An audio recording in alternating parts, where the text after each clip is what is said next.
I did have a response to your video, and I was triggered by it, and that put me into a place of wanting to think about it, to Mm-hmm. see, because I knew it would be my thinking.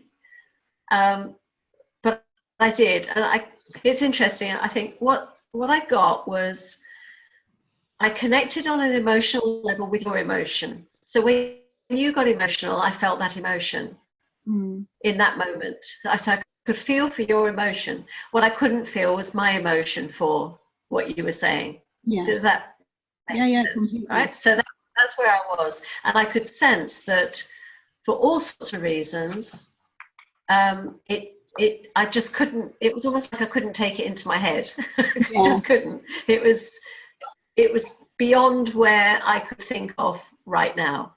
It just brought up all these other feelings. So not that I don't talk about a God or whatever, but I don't believe in God as such. I have a very open view, and agnostic, I think, would be the biggest description.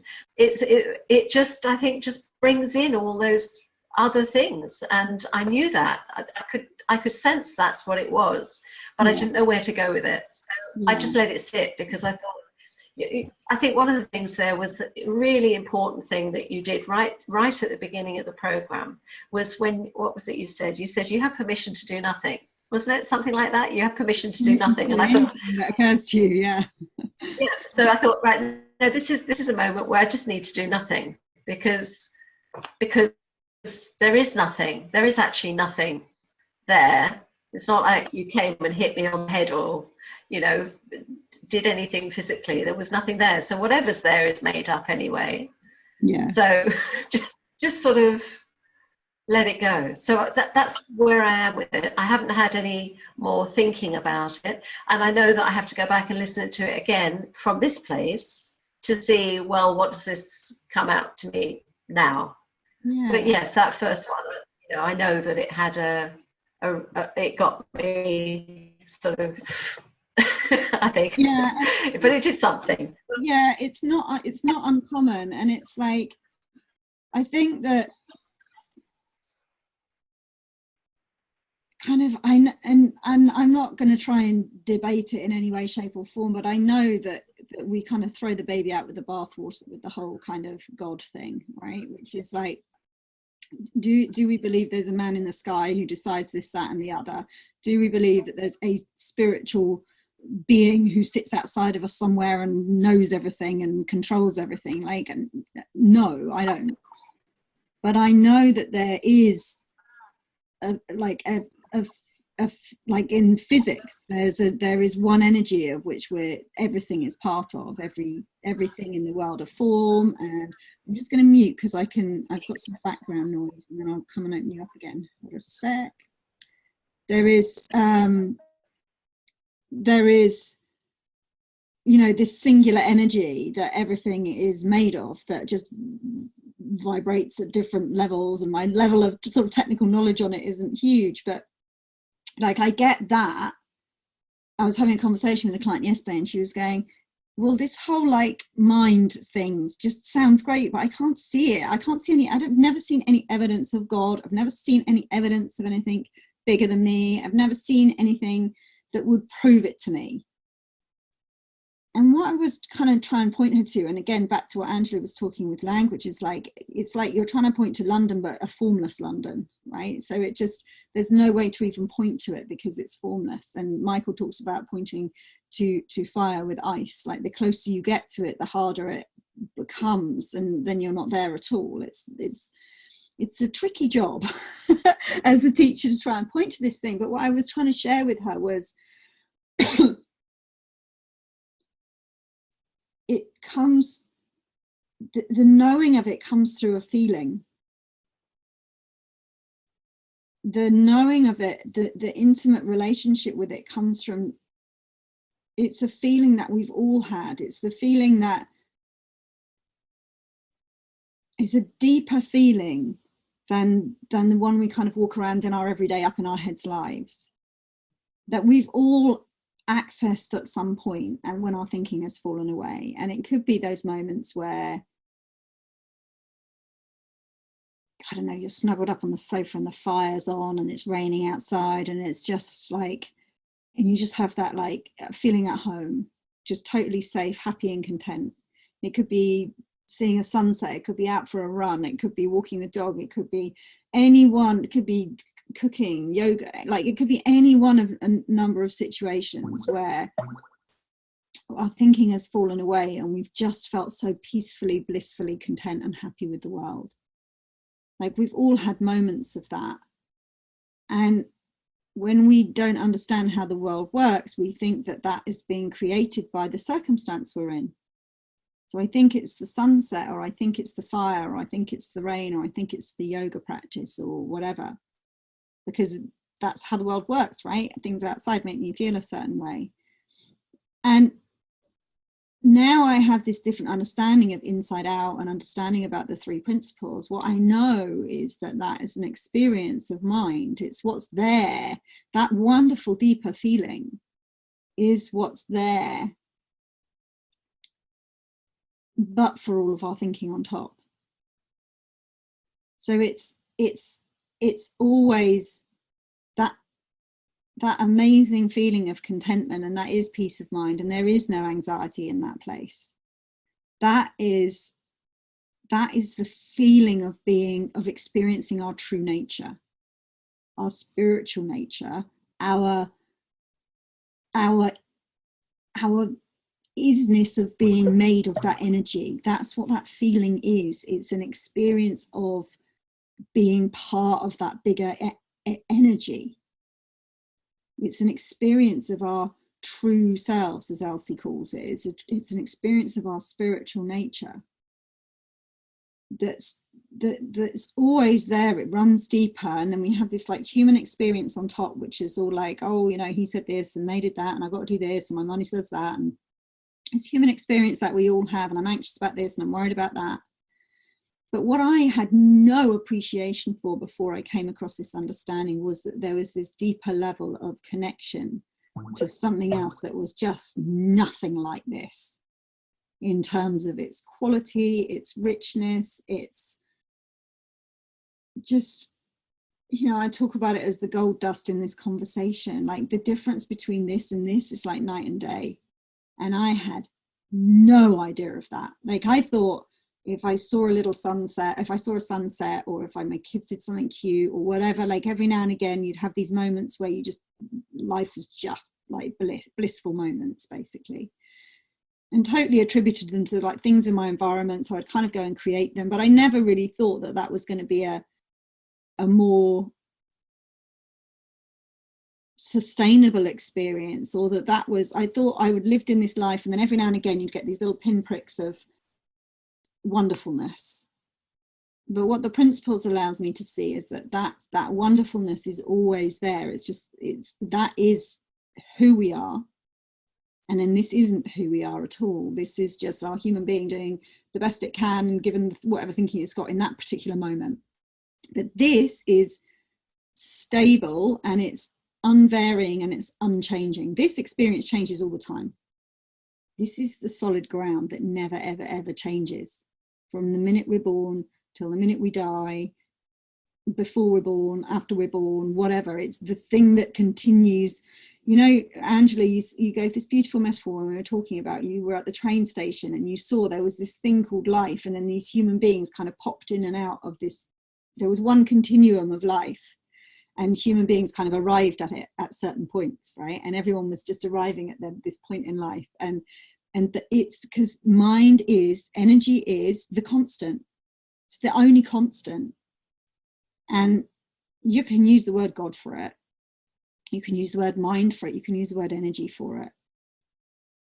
We get caught up in the language, but it's the feeling of whatever it is, whatever you call it, that solid foundation, that is the experience of our true nature that's unchanging, and we all have access to, and we are all, because we're all made of it, we can't not have it. That's you know, we all have that. So I just want to come back to you, Sylvia, and see whether my pointing with ice at fire has made any. There's a feeling of knowing that. That's what we're looking for in this conversation. It's not an understand, is it true, is it not true? That's your human being trying to work out the intellectual nature of it. It's like, if you forget the name, do you get any sense of the feeling of that? When you're talking, it reminds me of I don't know what to describe. It's one of the, it's a model that we use in relationship systems coaching, where you've got different levels of reality. And what you're talking about, or seems to be what I can relate it to, is that there's three levels, and the base level is called essence. It's the essence level, and that's what it seems to be equating to. And the essence level is something where actually it is more of a knowing. You know that you have the sensation, but you can't put it into words. Yeah. It's a very, very deep. It can't be described. Any verbal description you have of it wouldn't describe it. And it's those moments, like, because we use it in relationship coaching, it's those moments where your eyes meet across a room. You know, that spark that happens. It is a spark place. It's like where something originates from. And those essence moments, I mean, I can still feel the essence moment in both of my last two marriages. You know, in the moment we were getting married, you know, I still have those essence moments. Doesn't mean the relationship's still there, but those moments are moments where you are touched so deeply by something. It is just an absolute knowing, like baby being born, you know, giving birth, that moment where you just suddenly find you've got all this love. You know, where did that come from? I remember my girlfriend telling me when she had her second child, and she said, I love the first one so much, you know, how could I possibly, where was the love going to come from for the second one? Yeah. And she said, it just happens, you know, you have the second baby was born, and she just said there was this moreness, and it just came. I didn't love the first one any less, but there was more, you know, because that's how it happens. And it's that essence. So the essence relates to me, and that I can relate to, because I've had those moments too in life where you just know there's something so deep that hits you, and you can't explain it. It's just, you know, it's a knowing. And that's the experience of mine. That's the experience of you know, when you say there's a deeper knowing, there's something deeper, where that comes from. And what this whole conversation is pointing towards is like, do you know that's the starting point? It's not something you like get lucky and find the right person and feel, or it comes up when you have a bit, like, it, you know, you're giving me examples of outside in, examples of things we think cause it, right? Because why wouldn't you, right? I've just had a baby and now I feel this feeling when I look at the baby. It must be coming from just having had the baby, or I'm at my wedding and I'm looking at this person, and it comes from inside. You know, Sid Banks always talks about look inside, and it comes from inside of us. It's not coming from the person or the circumstance, because if it was, the person standing next to you looking at your husband at the wedding would feel the same way, and they don't. Or the midwife would feel the same way looking at your baby, and they don't, right? Or your husband would feel the same way looking at the baby, and he doesn't. And it's something that comes up from inside us. But the thing that I think is so profound about it is to suddenly see that it's always there. Like, how cool is that? Like, that a most amazing feeling that any human being can experience. That's what's on offer here. Like, more of that. Like, that's the knowing that you're made of that. That is your essence. That is the truth of who you are. Does something for people. Does something for me. And to know that's the source of our common sense and our wisdom, and that's got our back, that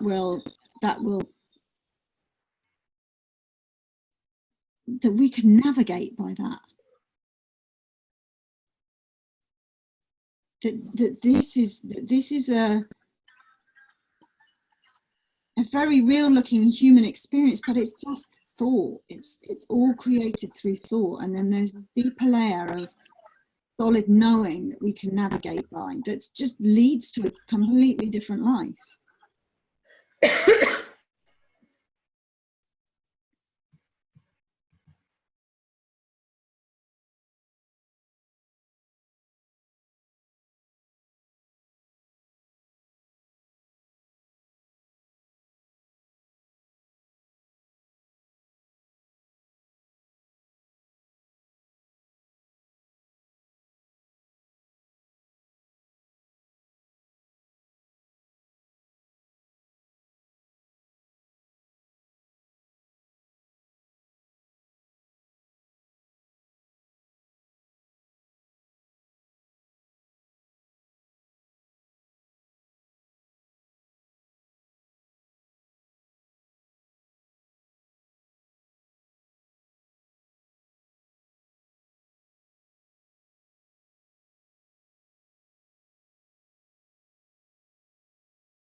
Mm.